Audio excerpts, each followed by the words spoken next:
Mala good morning atto. Good morning to everyone. My name is Dr. Manoj Kumar, working as an assistant professor in Mallarity Engineering College for Women. Today, I would like to discuss on the subject of signals and systems. In this, I am going to discuss the topic Introduction to Signals. Here, in this scenario, we are going to talk about the brief contents here. The one is definition of a signal, definition of a system, types of signals, representation of signals, elementary signals, basic operations on signals, and classification of signals. Before talking about signals and systems, first of all we have to talk about what is the basic definition of a signal. The definition of a signal, it is nothing but it is a physical quantity which is going to vary with the time and carries the information. Or simply you can say that a signal is a time varying which contains the information to other. The meaning that anything that carries the information is called signal, or any time varying physical quantity that conveys the information is nothing but a signal. These signals are one-dimensional signal and two-dimensional signal. A one-dimensional signal is nothing but a signal which is having only single variable. Example, speech signal. And multi-dimensional signal is nothing but a signal which is having two variables. Example, image, meaning that whenever you are going to take an image, we can take a horizontal as well as vertical axis, nothing but a two-dimensional or multi-dimensional signal. And next we are going to talk about system. A system is nothing but a group of devices which is going to operate on signals. A system is going to have multiple inputs as well as multiple output.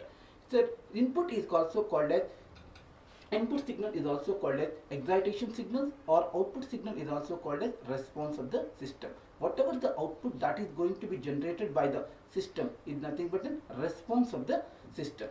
And here it is, we are going to talk about various types of signals, that is continuous signals and discrete signals. Continuous signals are nothing but a signal that is going to be varied, that is going to be presented at each and every instant of time, meaning that a continuous signals are defined at all instants of time, whereas discrete signals are going to be represented at particular instants of time. At n equal to 1 the signal is going to be exist, at n equal to 2 the signal is going to be exist. Like that the discrete signals are going to be represented, whereas in continuous signals the signals are going to be represented at 0, 0.1, 0.01, like this, so on. At every continuous time the signal is going to be exist, and the continuous time signal is going to be represented with x of t, whereas the discrete time signal is going to be represented with x of n.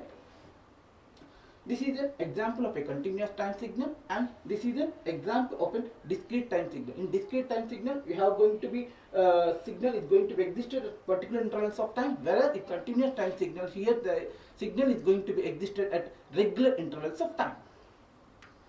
And a continuous time signal can be represented either in function or graph, but in the discrete time signal it can be represented in four ways. One, here it is graphical representation, functional representation, tabular representation, and sequence representation. Coming to the graphical representation, whenever the discrete signal is going to be represented in a graphical representation, on x-axis we are going to take as intervals of time, that is n, and y-axis we are going to take as signal, that is amplitude x of n. Here at n equal to 0 interval, the amplitude of a signal is 1, and similarly 1 it is 1.5, and n equal to 2 it is 0.5, like this the signal is going to be existed. Similarly at n equal to -1, -2, -3, so on, this amplitude of a signals are going to be 0.5, -1, 1.5, -3, like this the signals are going to be existed. And next one, here it is functional representation. Whatever the signal that is represented in the graphical format, that signal has been represented in a functional tabular format. That is nothing but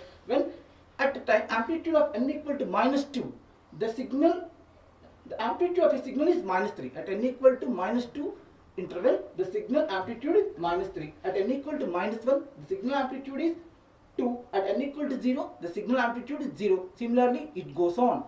And similarly, whenever you are going to represent in the signal in a tabular format, it is going to, whatever that thing that is written here, that things are written in a tabular format. That is nothing but at n equal to 0, the amplitude of a signal is 0. At n equal to -1, the amplitude of a signal is 2. At n equal to -2, the amplitude of a signal is 3 minus 3 at n equal to 1 the amplitude of a signal is 3, like this so on that the signal is going to be represented. And another representation here it is sequence representation. Coming to the sequence representation here whatever the values that is given, amplitudes that are given, those values are written in this format minus 3, 2, 0, 3, 1, 2, and the arrow mark here that is shown here, at that arrow mark when it is pointing at 0 means n equal to 0, the amplitude of a signal is 0, and moving the arrow mark towards the right side at n equal to 1 the amplitude is 3, n equal to 2 the amplitude is 1, n equal to 3 amplitude is 2, and whenever the arrow mark is moving to left side n equal to minus 1 the amplitude is 2, n equal to minus 1 minus 2 the amplitude is minus 3. Like this the representation of discrete signals can be done. We can choose any of the format in order to represent these discrete signals. Before talking about entering into the concept of signals and systems, we have to remind or we have to note some of the important points here. Some of the important points, those important points are here it is, whenever you have to represent a signal with one signal with another signal, that is f1 of 2, let us take that f1 of 2 is one signal and f2 of 2 is another signal, then we have to represent the f1 of 2 in terms of f2 of 2 means that we should take one coefficient that is c1 of 2. Therefore that is nothing but in order to represent f2 of t signal, f1 of t in terms of f2 of t, f1 of t equal to c12 into f2 of t, where c12 is the coefficient that is going to be relate f1 and f2 of the signal, whereas c12 here, the c12 can be defined here it is c12 equal to integral t1 to t2, whatever the time interval that we are going to take, that may be minus infinite to plus infinite or 0 to infinity or minus infinity to 0, whatever the time interval that we are going to take, that is going to represented as t1 to t2 f1 of t into f2 of t dt by integral t1 to t2 f2 square of t dt. That means the first signal is going to be represented in terms of second signal. One signal is represented in another signal and the coefficient is defined as integral t1 to t2 f1 of t into f2 of t dt by integral t1 to t2 f2 square of t dt. And whenever two signals are orthogonal to each other, that is two signals are perpendicular to each other, the coefficient is 0. That means there is no common signal, that is there is no any coefficient that is going to be derived, and here it is going to be the condition of orthogonality. Here it is integral t1 to t2 f1 of t into f2 of t dt equal to 0, meaning that f2 square of t equal to this is 0, c12 is 0, therefore c12 equal to integral minus t1 to t2 f1 of t into f2 of t dt. And whenever you are going to have a sine signals and cos signals, those signals are always orthogonal to each other. This is very important point in the gate point of view, where when one sine signal is given and one cos signal is given, find the orthogonality means directly you can put 0 as the answer. And the next thing here it is elementary signals. See, the elementary signals are the basic signals in order to represent any signal.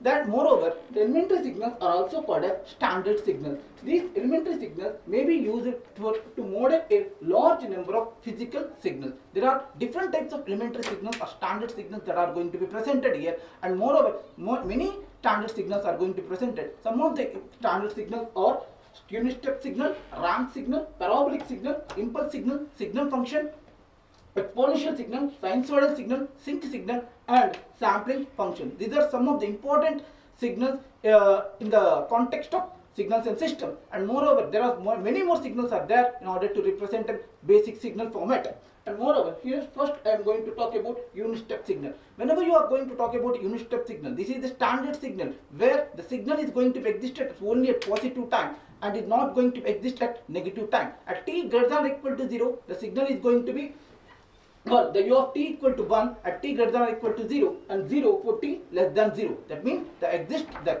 signal is going to exist only at positive time. And coming to the this is the signal which can be shifted version. Whenever you have to shift the signal in some extent, whether it is a positive direction or whether it is a negative direction, the unit step signal can be represented as u of t minus a, where t minus a equal to 0, t equal to a, meaning that you are shifting the unit step signal at t equal to a. This is, and the amplitude of this unit step signal is 1. Whenever there is a amplitude 2, 3, 4 like this, that simply you are going to say that is a step signal. Whenever it is the amplitude is 1, then it is a unit step signal. And this is the signal which can be represented in a discrete time also. That means u of t is a continuous time signal representation, and in order to represent the signal in a discrete time manner, you have to place u of n.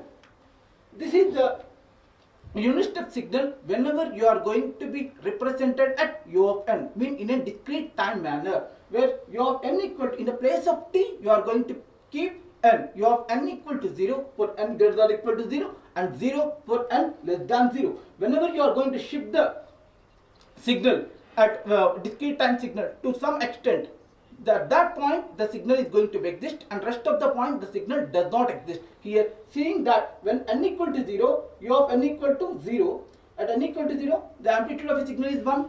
From 0 onward, the signal is going to exist. Less than 0, the signal does not exist. Whenever you are going to shift this signal at n equal to k, the signal is going to exist. Below that, the signal does not exist. And thank you for listening this audio lecture. Thank you very much, everyone.